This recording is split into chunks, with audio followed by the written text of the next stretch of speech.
Take 2.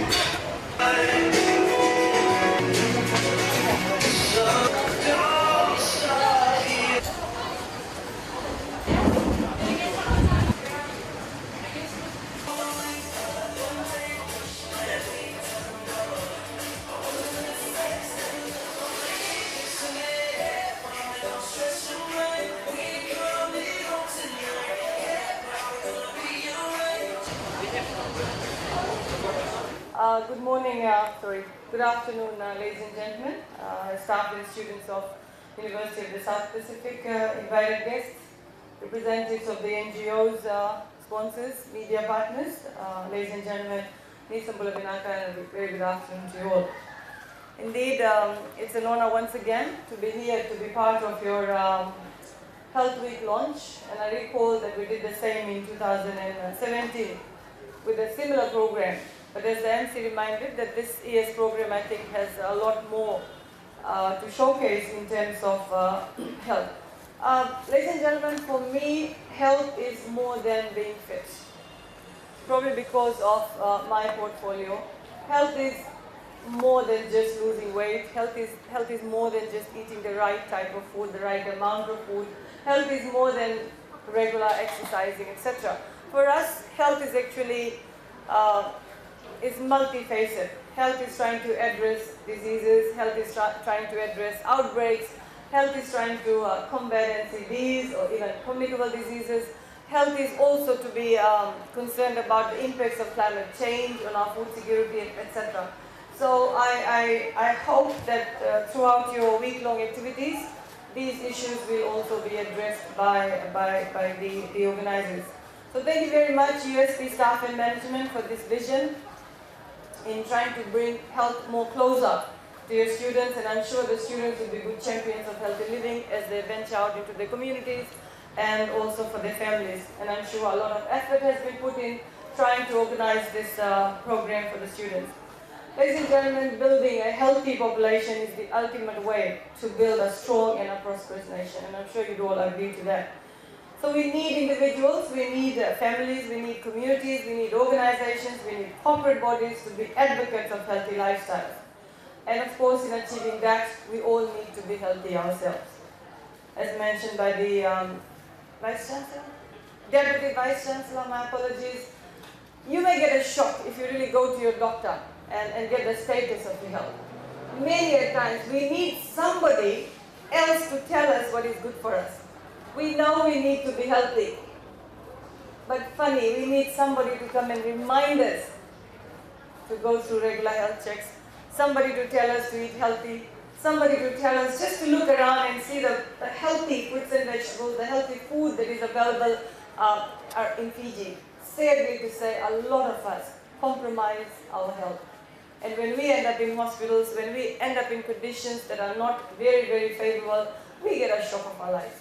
So I'm sure activities such as this with a good university population will be an eye-opener to a lot of students who will now probably be advocates or role models for good health. Sometimes it's very important for us to look at our own discipline when it comes to our own health. Again, if I may go back, if you look at the healthy fruits and vegetables, nutritious fruits and vegetables, and food that is available in Fiji, and if we look at what we have on our plates, again, we might be shocked. Overeating, obesity. On one side of the scale, we have people who are malnourished, and on the other side, we have people who are overweight and obese. So let's strike a balance in that. And young people like you, I think, are the hope of the nation. I always say that. Young people are the hope of the nation. And university, because of your youth population, I think this is the best way to go forward in trying to advocate for healthy lifestyles. So thank you very much. And ladies and gentlemen, you and I all know that there is a very good link between being healthy and how it links up with positive academic performances. Of course, there's good research done on that. And it means that if you are healthy, you are more alert, you are more engaged, and you are able to better concentrate and learn. Health, education, I guess not only teaches about being physically being healthy education is not about just being physically It talks about being mentally strong. It talks about being emotionally strong. It also talks about us engaging in better social health as well. And USP as an educational institution, you continue to take a lead role in organizing Health and Wellness Week, and I'm sure it is one of the greatest platforms that we can have to reach out to our students with programs that promote not only healthy lifestyles, but disseminating more information about healthy lifestyles. It also enables us to reach out and empower our young people. Of course, like I said, they are the hope of the nation. Many a times you hear, almost all the time you hear, youth are the leaders of the country, and I'm sure we need leaders who are healthy.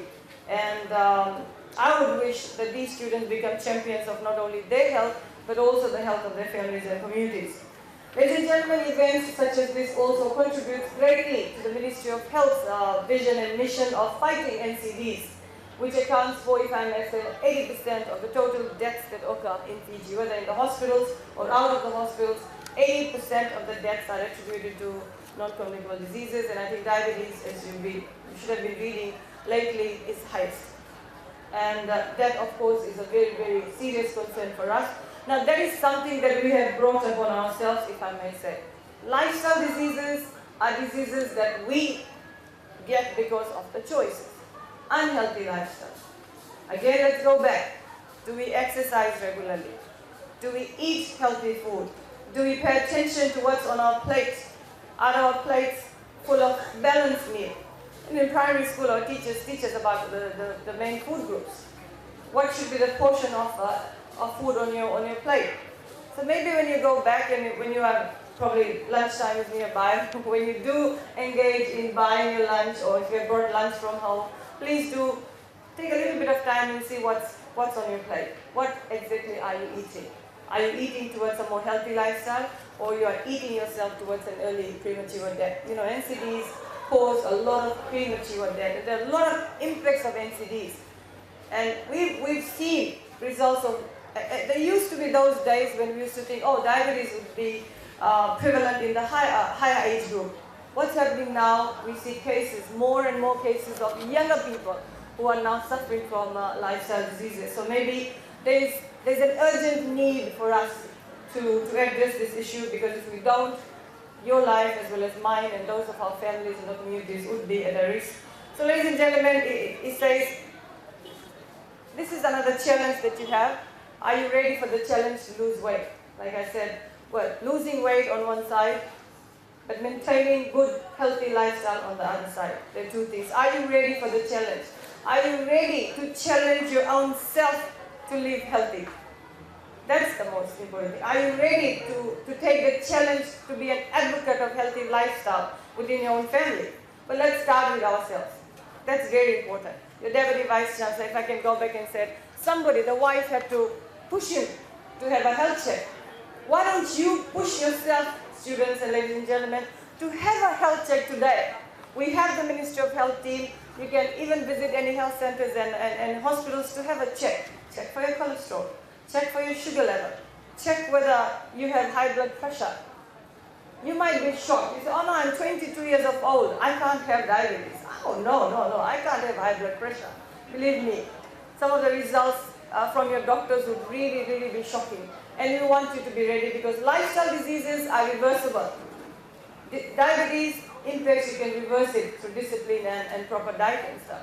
So take a few minutes of your time to reflect on the need for this health week. Year in, year out, your organization has this health week, and of course there must be a rationale behind it. And I really like to commend the organizers and the institution for being part of this awareness about saving lives. What can I say? Okay, ladies and gentlemen, through these messages, enough of talking about this. I'm sure the week-long activities will concentrate on healthy eating habits, regular exercising, etc. But I would also like to bring to your attention another issue that we are faced up with, and that's climate change. Now you might say, how is climate change linked to health? You have your SDGs, we have SDG 13 that talks about climate change, then we have SDG 14 that talks about life below water. All in all, climate change is having a real impact on us, especially us here in the Pacific. And we in Fiji are not spared from that. Okay, so you might ask, okay, so what does climate change have to do with health? Of course, climate change has everything to do with health. Food security, food scarcity. And I'm sure those doing those units in climate change would be in a better position to talk about it. But if I may just bring your attention to climate change, let's say you are all aware of Fiji's presidency of COP23, and we are the co-chair of the UN Oceans Conference. And as a government, we strongly emphasize and recognize and promote awareness on multi-stakeholder partnerships as important vehicles for mobilizing and sharing knowledge. 2030 agenda for Fiji is the quest for solutions to combat the encroaching effects of climate change. You and I hear about floods. You and I hear about the severity of the cyclones that are impacting our nation. Nobody will forget DC Winston.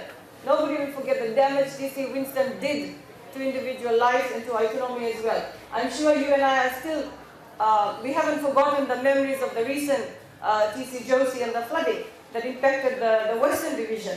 And I was also told that your youth organizations here, student associations, were also part of assisting those families affected by the flood. What should be of concern to us, ladies and gentlemen, is we know we're going to have more severe cyclones. We know our floods are going to be more intense. If I can just share one story of the recent TC Winston in the Greater Bar area. People living in that area for 72 years had never seen a flood such as this. My own home. My mother is 72 years old. In half an hour, the flood waters rose to the roof. And in 45 minutes, the water levels went down and suddenly there was no water nowhere. We never used to experience these things. And there is research that these natural disasters are directly linked to climate change. And then what happens? The crops are destroyed, homes are destroyed. And then comes what? An outbreak of communicable diseases. We get dengue, we get leptospirosis, we get diarrhea, we get typhoid. So in the beginning when I said that health is not only about being fit, health is about being aware of other factors around us, and one of that is climate change.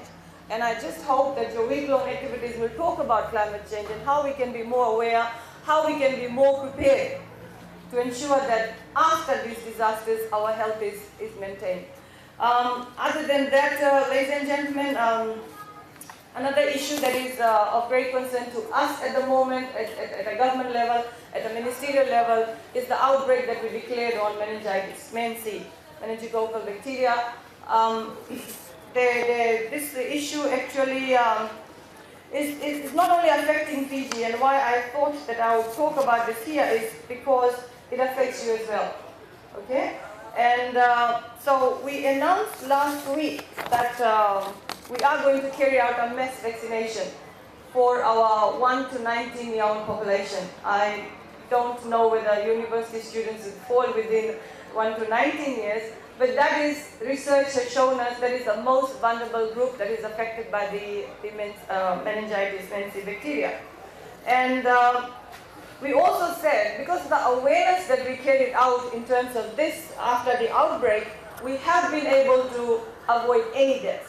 After the outbreak, we had a great response from the public who were made aware of the signs and symptoms of this disease. They were made aware of the fact that there's antibiotics available to cure this bacteria, and almost all the cases that reached our hospitals after our outbreaks were cured and sent. So I'm pleased to say that after that, the outbreak, no deaths were recorded and reported in the last 5 weeks. And I believe that was due to the great public response we had that was done to the hardworking team of the Ministry of Health and Medical Services and our partners in ensuring that every member of the community knew about the risks of MenC disease. So again, for those present here today, remember, prevention is better.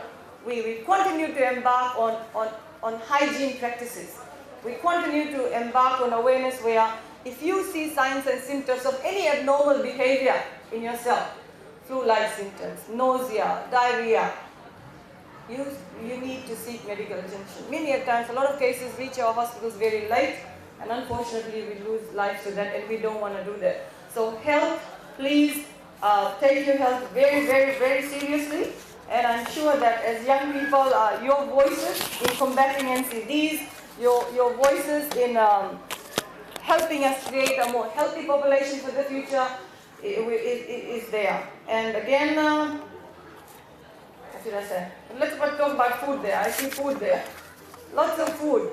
But in launches like this, these displays are short-lived. But the lessons that one learns from this should be entrenched in your memory. That's very important. The lesson that you take away, fruits and vegetables there. How do you prepare those fruits and vegetables, and how do you include that in your daily lives? Young children, not children, I can't call you children, young adults, I know you are attracted to convenience food. Not only does it appeal to you, the look of it, the taste of it, it's become a culture for us. Homemade meals are a rarity now.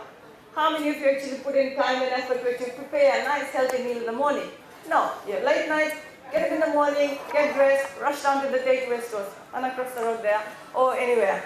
So please, the whole idea is for us to go back to our traditional foods, which were not only healthy, but were rich in nutrients and vitamins. We sort of have embraced, what should I say, a Western lifestyle, and the fact that the trend of engaging in fast foods, and you know what happens if you consume it day in, day out. Lack of exercise, another contributing factor. So if you keep eating and keep eating and keep eating, and you don't burn those extra calories, of course there's going to be a lot of health risks. So here, I don't know what your challenge is. How many kgs are you going to lose? I don't see a lot of obese youngsters here. You all look fit. I said youngsters. I did say youngsters. So that means the warning sound to the rest of us, okay? Well, it's never too late to start. The audience, it's never too late to start. If you are serious about your health, and if you are serious about the health of your families, and if you are serious about the future, then you and I need to start today. I said you and I. Everybody is included. So let's have this revolution. Let's be these rebels that for us, health basically is wealth. Sometimes we run after wealth, we forget about the health. You run after health. They have to just strike a balance. That's what we are asking. At the ministry level, we have a program where we say it's SOS, save our souls. But it's not save our souls from what? Sugar, oil, and salt. So next time you remember SOS, talk about go low on sugar, go low on oil, and go low on salt. These are the culprits of getting you this diabetes, high blood pressure, and all those other diseases. Okay, don't get too serious. There's still hope. There's still hope. So as you and I walk out of this auditorium and get engaged with the programs that have been organized for the launch, please just be mindful. A lot of effort is put in organizing things like that. And again, the takeaway message must hit all of us. And that is, our health is our priority. We don't want people to continue reminding us, go for your exercise. Don't need that. Don't need that. Oh, we Fijians are very fond of our food. We love our food. We love our food. But let's love the right type of food. Okay? Let's love healthy food. Let's be more engaged in local production of our fresh fruits and vegetables, rather than opting for those fatty, processed, and what you know is junk food. And I'm sure we'll be headed in the right direction. And I see the group already prepared for the next item.